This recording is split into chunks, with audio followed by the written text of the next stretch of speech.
Well, that first game didn't go as planned. And now, as the saying goes, there's no place like home. Our Packers are going to host the Colts for our home opener. There is so much to talk about, and it's all coming up on this edition of your Packers Fan Podcast.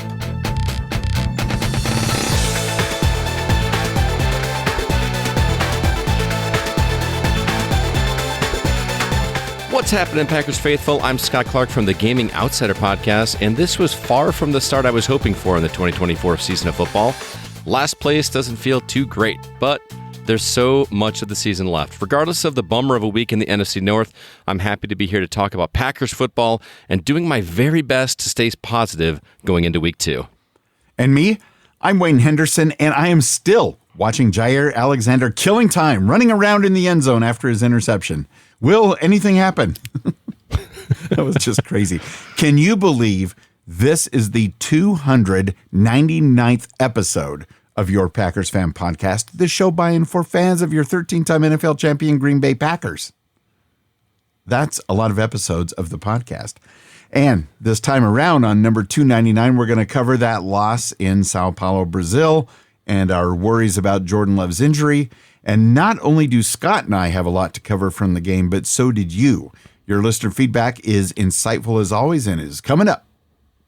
Then it is time to preview the Pack's home opener against the Indianapolis Colts.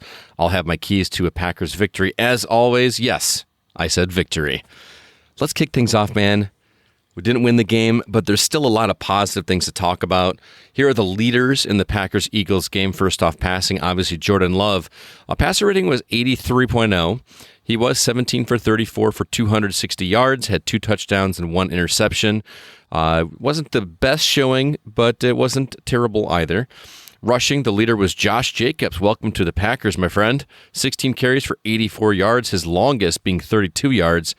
And receiving, Jaden Reed had 4 catches for 138 yards, 1 T-day. And then on defense, Quay Walker had 11 tackles, 7 of them all by himself. So not pretty bad stats there. Yeah, pretty productive indeed. And I'm not worried about Jordan Love's stats at all. With that field and the slipping and sliding and everything, not worried. I just want him back and healthy. He'll be just I think we all do. Fine. The opening offensive drive, offsetting penalties, negated a touchdown pass to Reed. 12 men on the field on both sides of the ball. I have never seen that happen before. 12 men on both teams? This must be week 1, Scott. It's got to be week 1. And question, how was that not interference on Mitchell? He grabbed his jersey, blatant. You know me, man. I'm not one to complain about penalties nearly as much as everybody, but that one just seemed very obvious to me. But I don't know. And even more frustrating, we burnt a timeout on our very first drive. Yeah. What do we kick off the season? First drive, we're going to burn a timeout. Okay. All right. This week, we might even blow a timeout, after the kickoff, before first and 10. Who knows? And we went for it on 4th and 6 on the 38, but they had a false start, forced a punt, which started the Eagles at their own 5-yard line. So shenanigans, week 1 rust, What you going to do?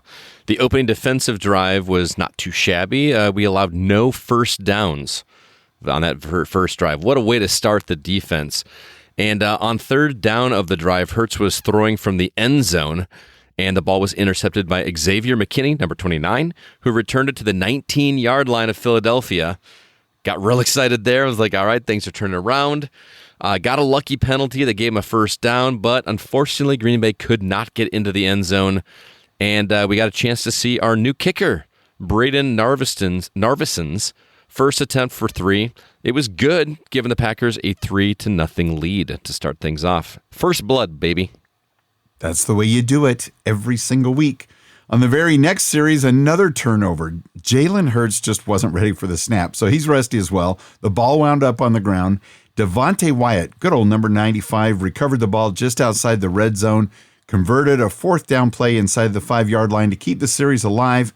Unfortunately, Philly's defense got a little bit tight on the passing game, and we had to settle for another field goal, but put another one through the post, and now it's 6-0. If we would have known watching this game what was going to happen in the Pittsburgh Steelers game with them winning by only scoring 6 field goals, we'd be happy. I'd be pretty comfy. But 6-0, I want a bigger lead than that. I'm with you. Especially, kick things off. I would love to just coming out ahead, feeling confident going to the second half, or second quarter. But anyway, we had a beautiful rushing touchdown by Jaden Reed. Yes, Jaden Reed had a rushing touchdown. It was a 33-yard jet sweep. He broke multiple tackles. This was about the 10-16 mark left in the second quarter. Unfortunately, Green Bay missed a 2-point conversion after an Eagle penalty put them on the 1-yard line. Still, Packers had the lead, 12-7 at this point in the ballgame. And Jaden Reed, that rushing touchdown, I had to watch it a second time because I thought, Reed's not our running back. Wait. Okay, he did it, whatever it takes. Next thing you know, Jaden Reed got his second touchdown. This time he caught a 70-yard pass from Jordan Love. And then on 3rd and 10, after 2 missed passes on the same series, one of which was almost a pick six, this was Jordan Love's longest touchdown pass ever in the pros. His previous best was 35 yards. The Packers did have a penalty. Again with the penalties on the kick after attempt, but Narveson still put it through. Packers lead still 18-14, which is a score that I don't think anybody would guess. Yeah, that's a very crazy score. Moving on to the second half, the first drive the Packers had was fantastic. Green Bay was actually on the positive side of penalties this drive. Last one put us on the 1-yard line. That led to a beautiful pass to Christian Watson to put the Packers back up on top. At this point in the game, the Packers were leading 26-24. Again, with the weird scores, but hey, you miss an extra point or you miss a 2-point conversion, this kind of thing happens. Exactly. A huge stop on 3rd down did put the momentum in Green Bay's favor for at least a little bit. Rashawn Gary, number 52, had 2 big plays. He is on fire. What a great Packers defenseman. First was a batted down pass on 2nd down, and the second was a sack on Hurts, forcing the Eagles to punt. And those things just about wrap up all the highlights. I was feeling pretty solid, though, at that point. Like like a great defensive stand. Gary was just on fire, and he was just, really enjoying that moment. And man, what a couple of plays. And he's such a passionate player. I mean, he is all in. Kicking off, so to speak, the lowlights, the penalties, they're not a good look to start the series. We allowed a 70-yard drive by Hurts to give the Eagles a 7-6 lead in the second. Could have been prevented if it weren't for the penalties. And speaking of the penalties, way too many flags thrown. Almost half of the penalties, quote unquote, were either borderline or some were even completely bogus. This officiating crew was overzealous, in my opinion. Was it because Goodell was in the audience and they were trying to show off? Or is there a concerted effort to make the NFL too safe? I find it hard to believe that both teams were playing in a manner deserving of that many flags being thrown. It almost appears, to my eyes, like the refs think they are the stars of the game. Oh, it did. That head announcer, he was like, "Oh, here's the camera. Let me get my mic on." Okay, it just, that's the way it looked. That's how it is. And unrelated to penalties, the quote unquote dynamic kickoff, not very dynamic in my opinion. Weird and boring. I kept thinking that the picture on my TV had frozen up. Scott. Well, yeah, because you see them kick the ball, and everyone has to have their foot on the 40. It just feels so off, and I still, we didn't get any interesting run backs, really. Any run backs always wound up like on the 35. Like, it really feels like I was saying last week, just kick it in the end zone and get them to the 35 or whatever and call it a day. Like, and I don't really see any incentive for kickers to try to get it in that sweet spot. It just... other than risk injury for the other team, which doesn't seem sportsmanlike, so I don't know. That is true. They did it a few times during the Sunday games, but for the most part, it's just very strange.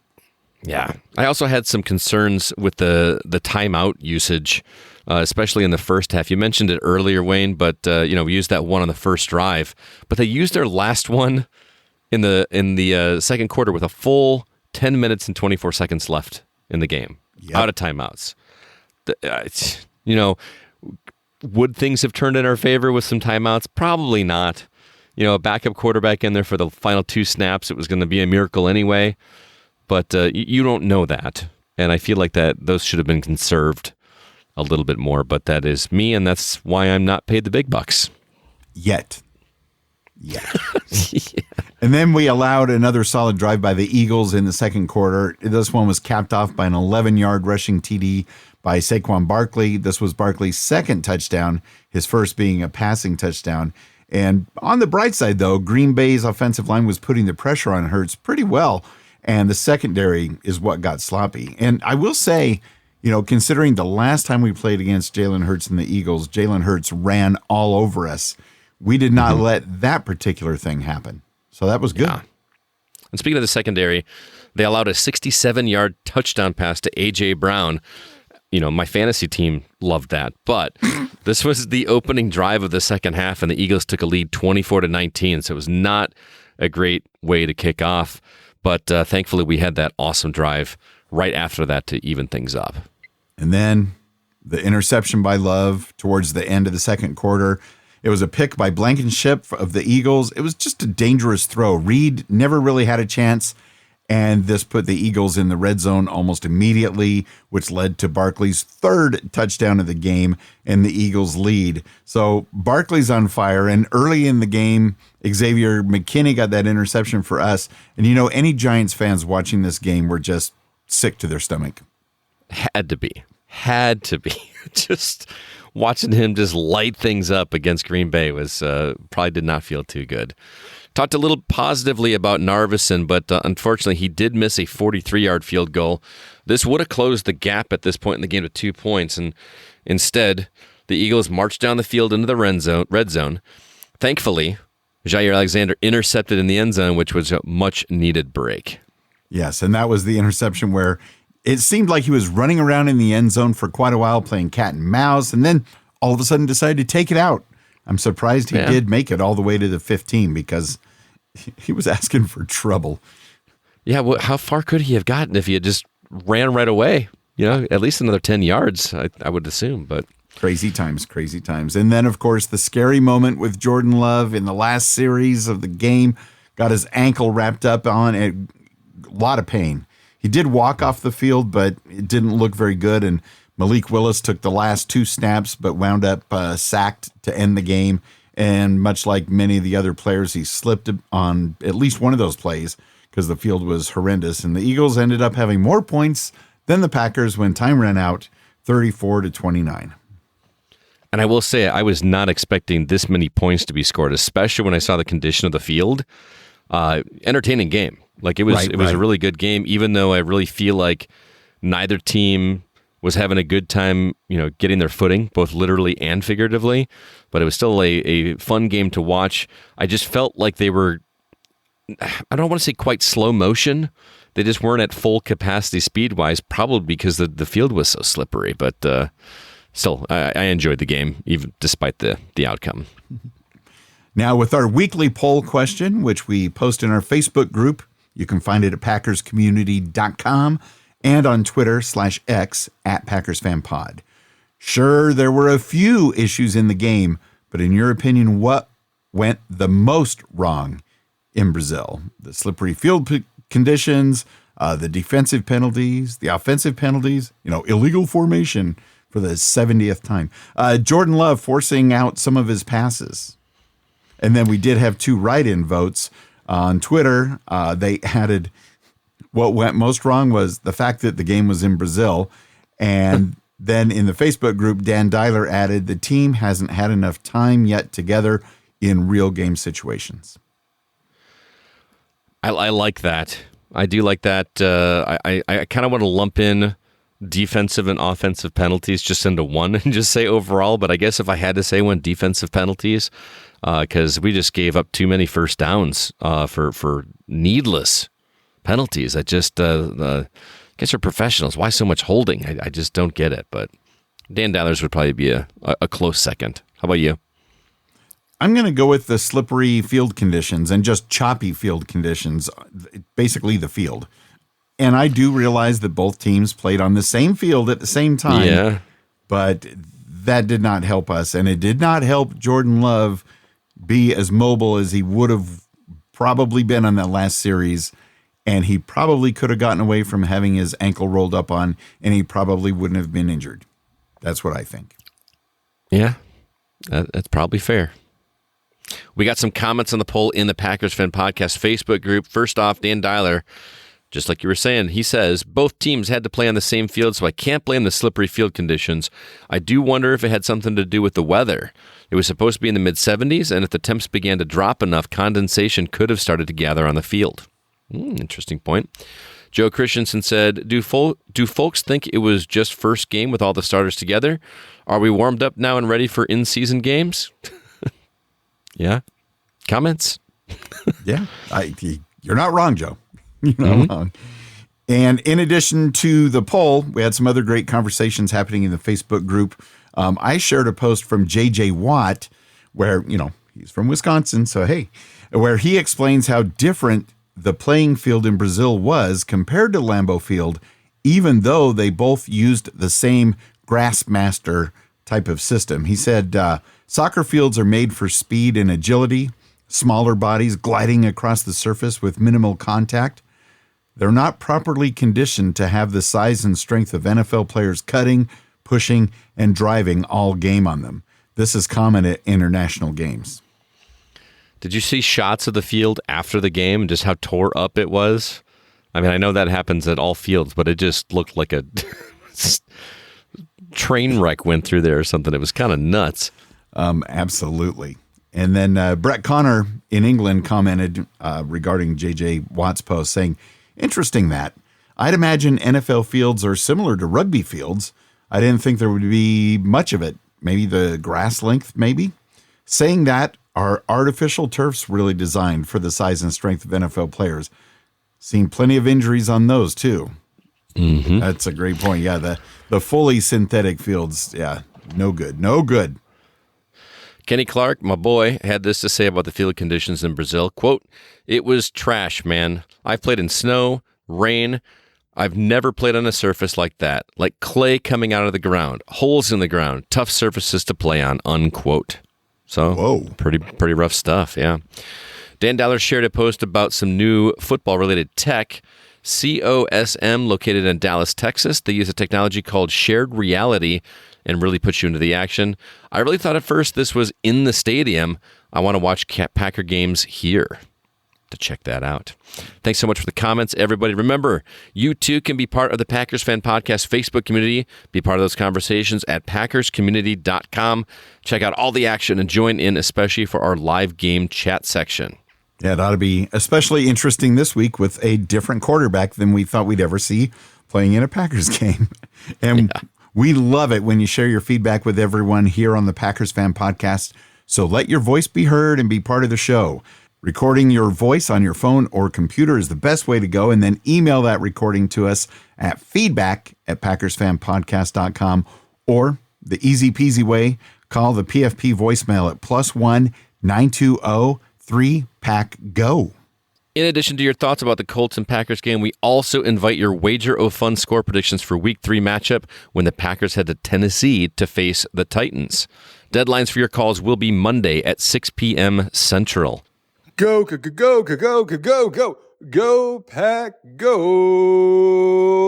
And I wish I could wish everybody a happy Victory Monday, but in this case, we can't. It's okay because next week we're going to turn it around. I don't care if Jordan Love's not going to be playing the starting quarterback. We got Malik Willis. I got 100% confidence in him, and so should you. But anyway, I'm sure the game is going to be covered a little bit, but there was a couple of things I wanted to talk about. The penalties. I guess I could expect those, especially in the first game of the season, but those were total momentum killers. And the penalties and as well as the field conditions, those took a lot of points off the board. But going back to those field conditions, both teams had to go through those. I didn't see the home field advantage that everybody was talking about. It seemed pretty even that way. Watson missed a touchdown due to the slippage. Jaden Reed, going back to the penalties, he missed a touchdown because of dubs. Apparently he thought he was a defender and was going to take somebody out. But on a good note, Jayden Reed, he is the first player in the NFL to have a touchdown catch and a touchdown run, both of over 30 yards, since Hall of Famer Jim Brown did it in 1963, 61 years ago. And he was also the recipient of the longest pass touchdown of Jordan Love's short career of 70 yards. Unfortunately, as I'm sure Wayne will say, that we had less points when time expired, so we ended up with the loss.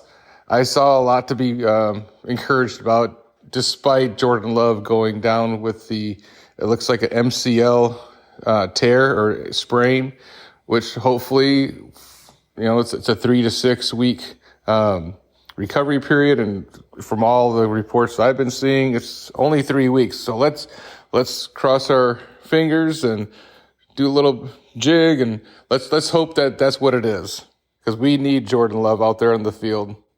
Now, I didn't get to see a whole lot of the game because Jill and I were out on a annual excursion that we always do every year that we've been together for the last 4 years. And we're going to do this every single year, and it's always around this time. And you know what? We might miss a game, and that's okay. But next week, we are not going to be missing the game. We are going to be up at Lambeau Field with her son and his brand new wife, and we're going to introduce them to the Lambeau culture. That's right. And we're going to go in there with guns smoking. Malik Willis is going to come in there, and he's going to do what he has to do to win the game, and so is the coaches. I spent most of my Sunday watching the Texans and the Colts and the Bears and the Titans, and I didn't see nothing there that I was afraid of. I'm pretty confident. I'm very confident going into this game on Sunday and the next Sunday. Anthony Richardson had 3 long passes. That's the only reason that team was in the game, and the only reason that the Bears were in the game versus the Titans, which is one of the worst teams in the AFC, is because of the defense and the special teams. And we know, even without Jordan Love, our team is better. We got the defense, we got the offense, and we're gonna get it done. I'm gonna go with a wager of fun. Just gonna go off the cuff here. I think it's going to be a pretty low-scoring affair. I'm going to go with 20 for the Packers and 17 for the Indianapolis Colts. Go, go, go, go, go, go, go, go, go, Pack, go! I love Dan's positivity. Dan, thank you so much for the call. As always, love the confidence in Malik Willis. I'm not as familiar with him as you are. To try to do a little bit of research, and I see a lot of positive things, but I'm with you. I'm behind him, and wait till my keys of victory. Just saying. I did not realize that stat about Jayden Reed. First time since 1963, touchdown run and touchdown catches, both for over 30 yards. That's a really, really cool stat. That's got to feel good for Jayden Reed. So, I love the annual traditions for the Colts Packers game. I'm a little jealous you get to go to that one. So thanks so much, Dan. Really appreciate the call. Yes, absolutely. And 100% confidence in Malik Willis. And I still think that this Packers-Eagles game could be our toughest game of the entire year if things work out okay. So get that hard game out of the way. And then Dan posted an additional comment. He said, also, I didn't include this as a positive for our outlook to next week, but Anthony Richardson only completed 9 passes this week. I cannot get over that fact. Now, that's not many passes for a whole NFL game. No, not at all. But, all of the pundits are saying he's a double threat and got to watch out for him. So who knows? Maybe it's just an off week. Xavier McKinney and the rest of the Packers are going to be ready. Hi, Wayne and Scott. It's Megan. It is Saturday night, and I've had almost 24 hours after the game, mostly to process Jordan Love, but also to put my thoughts together, or try to. Anyways, I should talk faster. So anyways, go Pack go. I thought it was a good game. It was like back and forth. I know people are super critical about every part of it, but I like to focus on the positives, and I felt like it was entertaining. It wasn't like, 3-9 at the end of the game. It was a good game. Okay, I wrote some notes. I'm going to just start reading them. So McKinney's interception in the beginning of the game was like beautiful. I felt like he just like caught it in stride and just kept on running. It was just like amazing to watch. It was a great welcome to the team. And then, I did feel like they were making a lot of excuses for the Eagles' early interceptions, the two from Jalen. But, like, at that point, I felt like the defense was actually playing very well. They were, like, pressuring him. He was, like, very heavily pursued, I felt, and didn't have any room to run. And they were, like, so focused on everything except maybe it could have been our defense. Because I felt like they were really firing on all cylinders in the beginning. And throughout the game, there definitely was a lot of, like, spark moments, but then there was also some issues. But in general, until they got tired at the end, I really felt like they played very well. It sucks that our kicker missed that kick, but two of the three other ones were, like, I felt like they were very powerful. He seems like he has a lot of potential. Jaden Reed is just fun to watch. He's so fun to watch, and that's all I have to say about him. I'm excited for his future. Penalties, I'm sure other people will talk about penalties. It was a little excessive, like, let them play the game. But, like, and a lot of them were, like, fundamental things. I felt like that I could see LaFleur being very upset about, but, like, things that they could, like, quickly drill into them, and they won't make those mistakes again.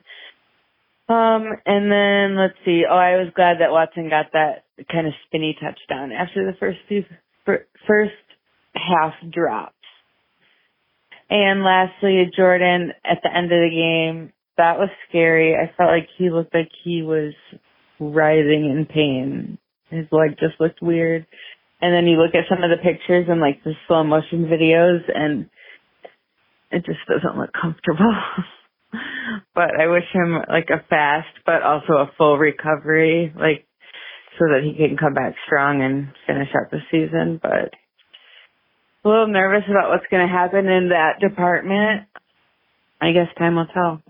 Anyways, Green and Gold till I'm dead and cold. Thanks for the podcast. It's been great to be queuing that up again on the way to work. I know it wasn't a victory Saturday. I don't know if I'll ever say that again, but hopefully they can rest and figure things out and come back with a win next week. I don't have a score guess. I just have a Packers win guess. Go Pack, go! Go Pack, go indeed, Megan. Thank you so much for your call. And if you're listening to the show right now while you're on your way to work, I hope you have a fantastic day. Yeah, it was a pretty good game. Fair, even, back and forth. They just didn't have enough points at the very end. And yeah, our defense did do a good job of pressuring Jalen Hurts. Jaden Reed, like you said, fun to watch. And you watched Love's injury footage in slow-mo and zoomed in, and I couldn't watch anymore, Megan. Maybe with your medical background, it's like fine, but I'm like, nope, not watching that again. I don't need to see that.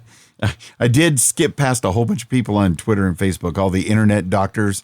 You know, they're studying it like they're still studying the grassy knoll at the Kennedy assassination way back in 60. You know, they're like zooming. Second shooter. So anyway, I was definitely nervous when it first happened. I thought, oh, that poor kid. But the more we hear, and as each day goes by, Scott, it seems like, you know, Jordan Love's doing everything he needs to be doing and could be back sooner than later. Yeah, I hope so. The thing that scares me about this injury is it's kind of sad to me that the most emotion we've ever gotten out of Jordan Love was when he was injured. He's very stoic. It's almost like he's purposely going out there ever since day one. He's going out there with this look on his face, you know, steely-eyed missile man kind of deal. He's not going to get overly excited. He's not going to get overly angry. He's just very focused. And, the most I think I've ever seen him, I think there was one where a penalty wasn't called, and he just kind of threw his arms up in the air like, where's the penalty? But that's like the extent of his emotions on the field. And to see that twisted look on his face was scary. That made me think, this is the real deal. This is something really going on, because he must really be in a lot of pain if he's allowing himself to show that kind of emotion on the field. So I hope I'm wrong, but it makes me a little nervous. Thoughts? I just know that I agree with you 100%. And, I thought for sure it was going to be something very scary, like the ACL. And then the reports came that they think his ACL is okay. It's the quote unquote, just the MCL.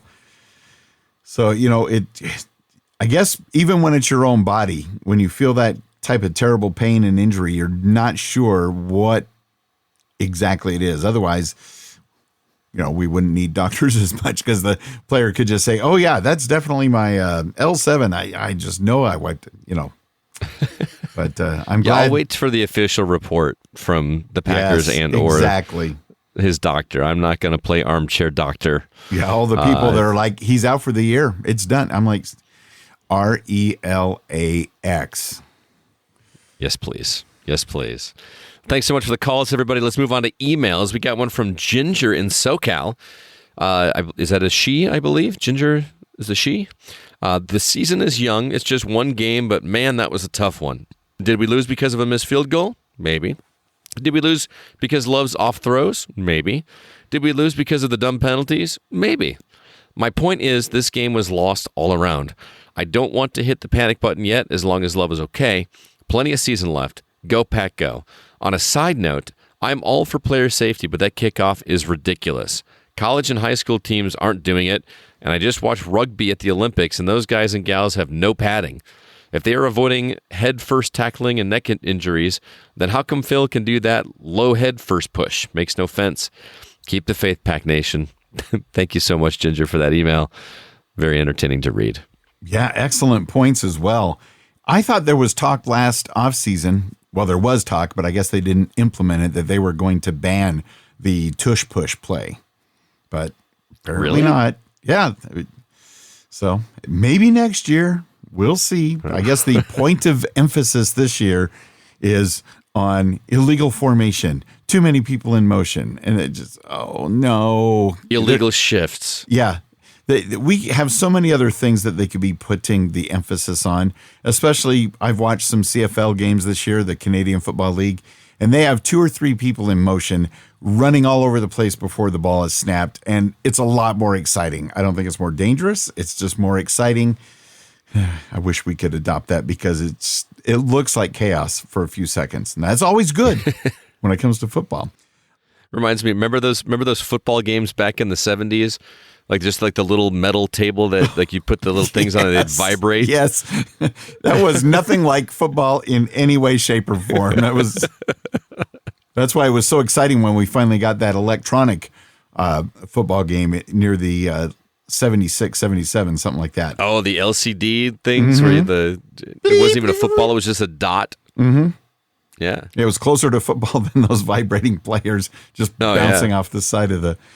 Oh, good times. Great memories, Scott. Thanks for that. We knew we could tie it into gaming. This is awesome. Also got an email here. Hello, Wayne and Scott. This is CCR from Green Bay, Wisconsin. What a disappointing loss against the Eagles. Not only did we get cheated out of the game, we lost our franchise quarterback for a few weeks. There were a few good points. Our defense wasn't too bad, and we made a few good plays on offense. We're hoping we can still make it a good season this year. But until next time, this is CCR saying, go Pack, go, bleed green and gold till dead and cold. And yeah, don't worry, Caleb, Kathy, and Roy Fisher. It's going to be all right. We're just giving those substandard teams in the NFC North a little bit of a jump start. And then when they're not looking, we're going to pass them right up. Just wait and see. Thanks for the email, guys. Always great to hear from you. And Scott's already just waiting to see. So with that, it's time to preview the game. Got a lot of great tidbits on this one.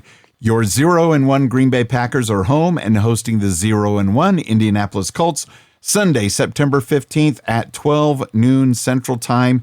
And I had to fact check this one, Scott, because I guess is true. The Colts do lead the series 24-21 and one tie. Time to tighten that gap. Yeah, absolutely. The meetings between the Packers and the Colts go back to November 5th, 1950. And although we lost that first game 41-21, we did win the next 4 matchups in the 50s. And in December of 1982, we tied the Colts, even after overtime, 20-20. You don't see that happen very often. And speaking of 2020, our most recent game with the Colts was November 22nd, 2020, where we went into overtime again, but actually finished the game. Unfortunately, we lost 34-31. And how's this for a memorable game? September 26, 2004. I know you were there watching. Brett Favre versus Peyton Manning. The Packers did lose 45-31. It was a score festival. Favre and Manning tossed 5 combined touchdown passes just in the first quarter. I mean, if you're going to lose big, it might as well be fun, right? And in addition to a total of 76 points, the game featured 912 total yards of offense. I don't rewatch a lot of games. You know how they do those things on ESPN 8, the Ocho or whatever, where they replay games. But that is one I would like to go back and watch. That'd be pretty cool to go back and see, because I miss watching Favre too. He was so much fun. It's a lot of yards. I don't have much to add, but Peyton Manning, love that dude. He was so much fun to watch. He's the first quarterback that I remember calling audibles as much as he did. It was like he was every play he was doing something and then calling an audible and changing it at the line. And the fact that he was able to run his offense that efficiently was hilarious. And I know he's somewhat of a joke now with how many commercials he does on TV and everything, but he just seems like a good dude. I enjoy watching him on those commercials. That new one, that's nice, Peyton. Did you say Peyton or Peyton? Yes. That one is actually pretty clever. I thought that was pretty good. So yeah, it's hard to not love that guy. He was just so much fun to watch on and off the field. And don't forget the Manning cast for Monday Night Football on ESPN2. I've not watched that. I don't know. I need to one of these times for one of the games where I'm not super invested, but I just want to watch football. I need to do that. Omaha! Yeah, that's definitely the way to go, is to check that out. Now, not in Omaha, but at Lambeau Field, Sunday afternoon's weather is going to be a little bit warm, Lambeau-wise. A cloudy 77 degrees Fahrenheit at kickoff. It's about 25 degrees Celsius. There's even a 25% chance of rain. So be careful with the slipping, Packers. Yeah, don't need any more of that whatsoever. But we're going to win, right? Yeah, for sure. Are you ready for some keys to a Packers victory of the Colts? I am, because I need to hear them right now, please. All right, I'm going to do my best here, man. Strategy number 1, it's only 1 week. I feel like this key to victory is just as much for the fans as it is for the team. There's 16 more weeks of football, and anything can happen. We're not other teams, I won't mention by name, who give up.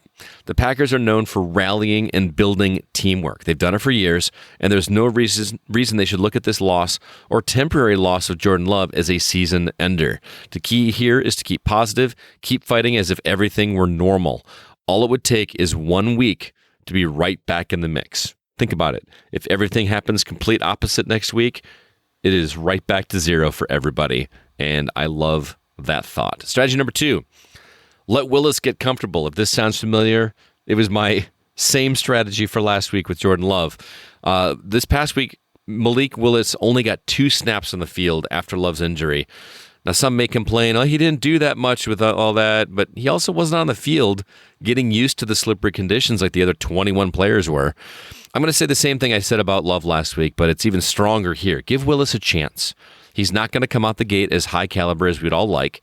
These next few weeks are going to be a learning experience for him as well as the rest of the offense to gel with his playing style. So give it some time. Don't expect fireworks right out the gate. And lastly, this should be a no-brainer, but focus on the running game. Much like my second key to victory, this one has to do a bit with Willis. The game should not be concentrating on the passing game as much, especially since Malik has a history of making risky decisions. With that said, he is a dual-threat quarterback. Also, Josh Jacobs proved he's a solid replacement for Aaron Jones' absence. And the Colts, much like the Eagles, struggle against the run. So that should be the focus this week, while allowing Willis to grow the passing game with less costly mistakes. As crazy as it is to have another season where we're relying on the run, I still love it.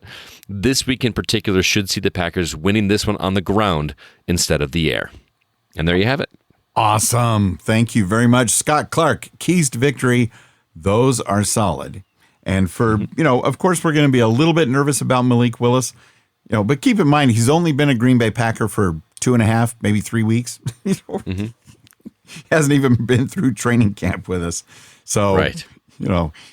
Maybe even special teams and defense can help win the game. It's kind of how the Bears won their game. So, yeah, that's the only points they scored. Just insane that happens in 2024. So, all right, let's look at our wager of fun for 2024. Last week, my prediction was 24-21. Wayne was 20-19, both in favor of the Packers. Both of us were obviously wrong because the score was Green Bay 29, Philadelphia 34. And we weren't alone, man. Nope. Everybody in our PFP listener section for Friday's game picked the Packers to win as well. So nobody is on the board. There are currently no leaders. You and I are tied at double zeros, and nobody has won. So we're going to have to see if that changes this week. I'm really interested to see what everybody's predictions are, because the Colts aren't great right now, but the Packers don't have Jordan Love. It's interesting to see how that one player goes down. I understand he's integral to the team, but the odds have shifted. Everybody, it's like the Colts are favored by like 3.5 or something now, just because of Jordan Love's absence, which is crazy. But what do you think, Wayne? What's your prediction? I think we're going to win this game, Scott, and it's going to be even more low scoring than what Dan Dyler predicted. I believe we're going to win 17-14. 17-14. I'm going to tell you a story, Wayne. As soon as that injury happened, I was already thinking about my wager of fun. Oh, yeah. Like, no joke. I was like rolling around in my head, what am I going to do for next week? Because obviously, we're tied again. And my initial thought was Jordan Love is not going to play next week. I'm picking the Colts to win this game. That's just what's going to happen. And I just have to suck it up, and we're going to have to kind of bite this bullet for, the first few weeks until he's back in shape. And then I thought about it more. I said, you know what? The Colts aren't very good. Malik Williams has some experience. He's not as high caliber, but I'm feeling pretty confident in his abilities as long as he keeps the risky throws down. So I'm going to say Green Bay is going to win, but I think it's going to be higher scoring than you think. I'm going to say Green Bay 21, Indianapolis 7. Indianapolis only 7? Sorry, 17. I can't read my own writing, man. Okay. Indianapolis 17. Green Bay 21, Indianapolis 17. Thank you for the story. It was a beautiful story. It brought a tear to my eye, and I love the ending. It's beautiful. Beautiful. Thank you. Well, we've only got one listener pick so far for week 2, and that is Dan Dowler. You heard him already. Green Bay 20, Indianapolis 17. But please let us know if you'd like to be part of it. We got to come up with some kind of grand prize for that, some swag or a virtual hug or something like that from Wayne or myself. We'll come up with something. We will definitely come up with something. And although we didn't get any other predictions to share here on the show, as long as you get your pick in the group, the post all about the wager of fun, and it's before kickoff, we'll accept it. So, absolutely. Don't come in at halftime. So the NFC North, the Lions are 1-0. That was a wild game. That was definitely wild. The Vikings are 1-0. They beat the woeful Giants, who were wearing one of the ugliest throwback uniform designs I've ever seen. Not as bad as what are they? Well, they're not as bad as the Steelers' Bumblebee outfits, okay, but they're close. They were like the middle part of the jersey had one design. It was kind of red, white, and blue, which is fine. I love red, white, and blue. But then like the upper part of the jersey was just like blank or something, and then the helmet looked like the Bears helmet, but in Giants colors, the retro one or the Michigan helmet. It It did not work. It looks like a college. I just looked it up. It looks like a college uniform. It's very strange. Or even a soccer uniform. I think they had, somebody on staff yarn them together the night before or something. So, That's crazy. They won because the Giants stink. The Packers are 0-1, but that's only for now. And the Bears, sure, they're 1-0, but they beat the horrible Titans. Their offense is garbage. And if it wasn't for their defense and special teams, they would not have won that game by any stretch of the imagination. So there you have it. I got to tell the listeners really quick. Wayne puts this on the format every week, and he puts the leaders of the NFC North.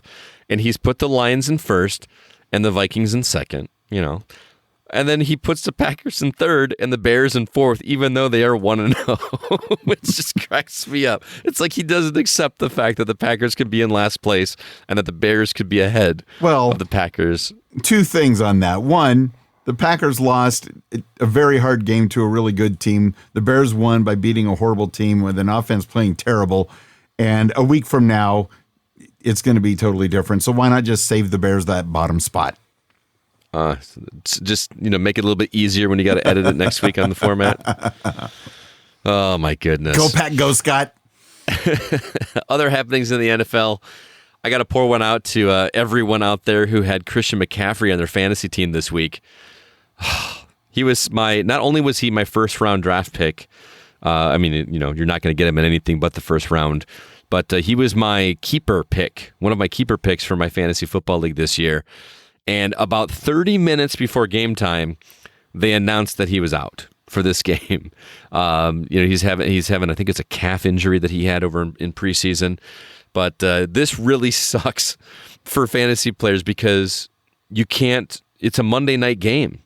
Right. You can't swap him out for anything. Nope. I actually tried to I offered a trade with somebody. I think it was Dan, actually. I offered a trade with him for Christian McCaffrey's backup. I gave him a pretty solid trade offer, and he tried to accept it, but Yahoo wouldn't let him do it. So I had to basically take the L on week one for a team that I feel was a pretty solid team this year, and that just, I hope he's well. I like Christian McCaffrey, and I hate to belittle his injury with my silly little fantasy football team, but man, that is just a situation you don't want to be in. 100%. Some other things I noticed in the NFL this weekend was, that very first game, the Ravens lost to the Chiefs opening night, literally lost by a toe, not even a full toe. It's one of the closest finishes I've seen in a long time. And Lamar Jackson had an epic night, and it translated to a ton of fantasy points for me and others. So thanks and congratulations, Lamar. And just last night, although the Jets lost, Aaron Rodgers completed his 18th touchdown pass on a free play when he got the opposing team to jump off sides. Troy Aikman said that that's 3 times as many as any other NFL quarterback in history. And when those free plays are done by Aaron Rodgers and done well, it's a thing of beauty. And Alan Lazard held on to the ball for the touchdown. Yeah, I have mixed emotions about Aaron Rodgers, but it's still cool to see him doing what he does best. So he's one of the greatest, man. And that 49er that was offsides was like 5 yards into the backfield practically. It was insane. All right, well, moving on, I want to remind everybody before we get out here about my other podcast called The Gaming Outsider. We've got a new episode every week, and this Thursday, we're going to have a new one released where we talk about games that we think are overrated, that other people just absolutely adore, and we just don't get it. We also played the newest game for PS5. It's called Astrobot. It is incredible. This is seriously a contender for my game of the year. It looks like a cutesy little Mario-style platformer, but it is absolutely fantastic. I wish I were playing it right now. We're also 1 month away from our third video game convention. We call it the Rock River Valley Video Game Convention, or R2V2 for short. We are having vendors selling video games. We are having developers. We are having arcade machines for people to play. We're having video game tournaments. We're having a virtual reality laser tag game for people to play. And to cap it all off, we're doing an after party on Saturday night with 3 live musical groups that are playing nothing but video game music with a cash bar. It's going to be so great. If you are in the area, or even if you're not, fly out and come say hi. For more details, head over to our website, thegamingoutsider.com/R2V2 for more information and to pre-order your tickets. I really wish I could, Scott, because that does sound great. And I'm not even much of a gamer, but just the whole event sounds fun. And didn't I see you on TV today? Yes, actually, I was invited by WIFR, the local news station here in Rockford, where I got to talk about the event and hopefully get the word out so we can sell some tickets. If Wayne will allow it, I will drop it in the on the Facebook group and stuff like that so people can check it out. There's no allowing about it. Do it, Scott. Do it. Do it. Do it now.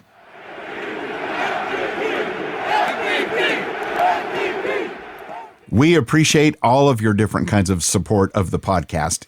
Adam Curry, the Podfather, calls it value for value and giving of your time, talent, and treasure. And we appreciate any and all of those things. And if you'd like to financially support the show through Patreon, check out the details at PackersFanPodcast.com/giveback. And coming in with the AR-12, I guess he's now AR-8, but it's the AR-12 level pledge. Go Pack Go, and thank you, Mr. Jay Walters. And Dan Dyler's pledge at the Jordan Love level also gets a hearty Go Pack Go, and thank you from us. Also, thank you and Go Pack goes to these Favre Forward level patrons, Megan, Scott Boers, and Miguel Ramirez from the Opposites Attract podcast. Miguel celebrated his birthday this past week, so belated birthday wishes to you, sir. And with their Curly Lambo level support, thanks and Go Pack goes to Hank Davis from the TPE Network, Brett Connor, and Joe Christensen. Again, if you are interested in joining in, check out all the details at PackersFanPodcast.com/giveback. Quick reminder, the Unofficial Packers Fan Podcast is not affiliated with the NFL or the Green Bay Packers, but please do us a favor and tell a friend about the show. Yes, please. And thank you. And please follow us on X/Twitter at PackersFanPod. You can follow Scott at GoCastScott. Follow his Gaming Outsider podcast at TheGoCast, or follow me at Wayne Henderson. And to send us out on a high note, it's our PFP Go Pack Go outro from the community members Andre, Joe Christensen, Megan, and Dan Dyler to help get us in the victory mindset for this Sunday's home opener. Go Pack, go! Go Pack, go! Go Pack, go! Go, go, go, go, go, go, go, Pack, go!